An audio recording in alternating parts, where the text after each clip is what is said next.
Olá, hoje vamos mergulhar num tema, fascinante e bem complicado. O livre-arbítrio.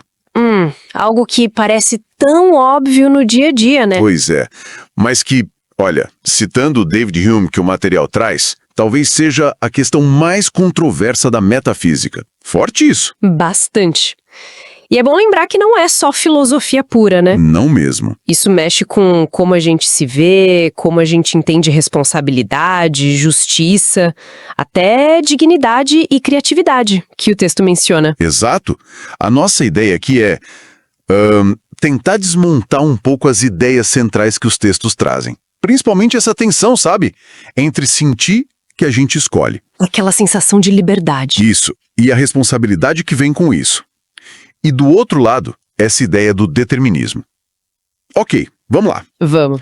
No fundo a pergunta é, somos nós mesmos que estamos no comando? Então, a definição mais básica que aparece é essa. Livre-arbítrio é, a capacidade de escolher. De controlar o que a gente faz. Isso, algo que teoricamente nos separa de ações puramente instintivas de animais, por exemplo. E aí, logo de cara, a gente já bate na questão da responsabilidade moral, né? Sempre volta aí. É intuitivo, parece.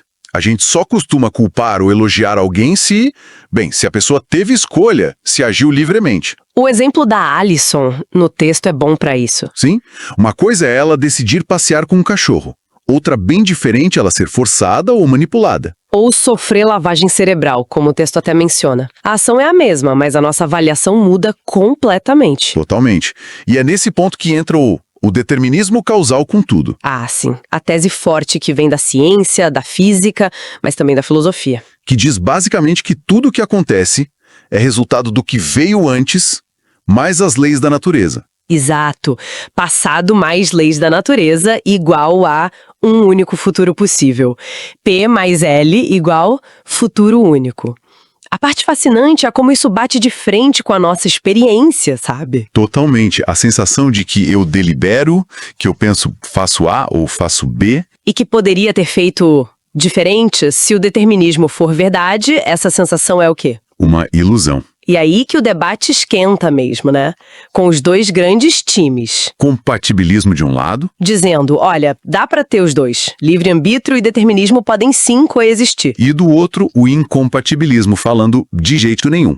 Ou um ou outro, não tem meio termo. Exato, são mutuamente exclusivos pra eles. E os incompatibilistas têm um argumento que, olha, é bem forte. O argumento da consequência. Como é que ele funciona, mais ou menos? A lógica é, pensa assim, a gente não tem controle nenhum sobre o passado, certo? Nem sobre as leis da física, por exemplo. Certo, isso é dado. Se o determinismo é verdadeiro, então tudo que a gente faz hoje é uma consequência necessária daquele passado e daquelas leis.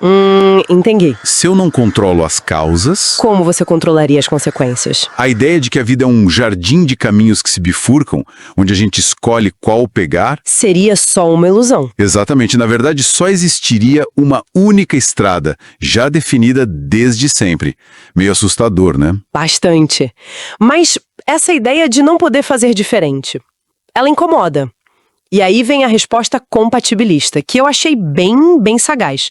A inspirada no Frankfurt. Ah, os casos de Frankfurt. São clássicos já. Ele basicamente pergunta, será que a gente precisa mesmo dessa coisa de poderia ter feito diferente para ter responsabilidade moral? É uma virada interessante no argumento. Voltando na Alison.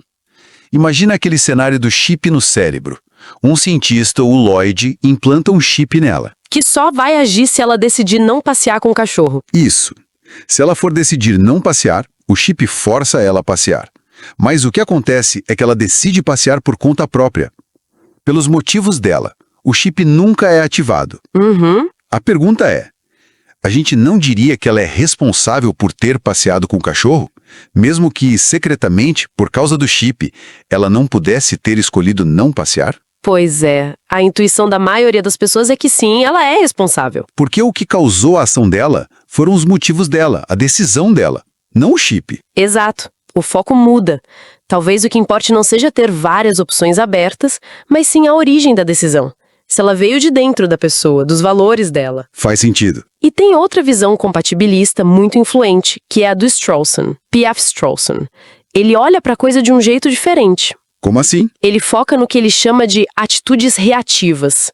Sabe, gratidão, ressentimento, perdão, amor, essas reações que a gente tem uns com os outros. Ah, sim, a base das nossas relações. Exato. Strawson argumenta que isso é tão fundamental para a nossa vida em sociedade, tão humano, que a gente provavelmente não abandonaria essas práticas só por causa de uma teoria abstrata como o determinismo. Interessante. É como se a própria maneira como a gente vive e se relaciona já pressupusesse que somos responsáveis um pelos outros. Isso. A prática social de responsabilizar parece ser mais forte, mais enraizada do que a questão metafísica de se o determinismo é verdadeiro ou não. Confesso que essa ideia do Strawson, ela me pega. Parece muito conectada com a realidade. Mas claro, como o material aponta, a coisa não para aí, né? Não mesmo. O buraco é mais embaixo. Tem os pessimistas que acham que nem o determinismo ajuda o livre-arbítrio e nem o contrário, o indeterminismo. Porque se for tudo só acaso, aleatório, também não parece que sou eu no controle, né? Onde fica a minha agência nisso? Exato. E ainda tem outros tipos de determinismo para complicar, tipo o teológico ou o lógico, mas aí já é outra conversa longa. O que fica, então, é essa tensão. De um lado, a nossa sensação forte, interna, de que somos livres, de que somos autores. E do outro, esses argumentos lógicos, científicos, filosóficos, que parecem dizer, opa, talvez não seja bem assim. Uma tensão difícil de resolver. Então, depois dessa nossa conversa aqui, desse mergulho, o que a gente leva para pensar? Olha, uma provocação que sai do material é justamente essa. O quanto de liberdade a gente realmente precisa ter, liberdade no sentido de poderia ter feito diferente ou de ser a causa primeira de tudo. Será que precisamos desse tipo de controle absoluto para manter as coisas que a gente valoriza? Responsabilidade, mérito, culpa. Até o valor das nossas relações, como o Strawson sugeriu. Exato. Talvez a questão-chave não seja ter um controle metafísico total, mas ter o tipo de controle que importa para nossa vida prática, para nossa vida social. O que, no fim das contas, é realmente essencial nesse controle que a gente acha que tem. Fica a pergunta no ar. É algo para a gente continuar pensando, com certeza. Gente, encontro vocês em outro podcast. Não esqueçam de se inscrever no nosso canal.